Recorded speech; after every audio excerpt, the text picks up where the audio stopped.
Good afternoon. Yes, we are running late on Hump Wednesday.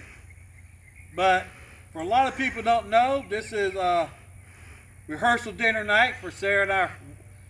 How many years, hon? 43. 43 years. So, I ain't supposed to see her anyway. But, and then plus, we got the M&M girls moved in. So they're moved in their new spot and terrorizing that neighborhood now, the M&Ms. And so that was a busy morning. All right, if you're a retired teacher and you want to come check us out tomorrow at Alcovy Methodist Church, we're having Italian lunch, $15.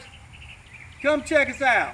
And I think they'll have some summer things and all, but they do a lot of wonderful things there at retired teachers, different things. They don't talk about the good old days. They actually plan and do stuff, positive head of stuff.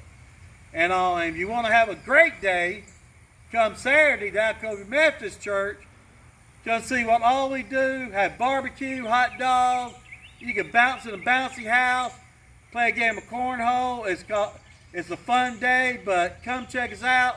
You're going to be wonderful music and everything, and just a wonderful fellowship. Come see us, Alcovy Methodist Church. So everybody have a wonderful Wednesday. Enjoy it, and go Brave. Hey, Miss Lil.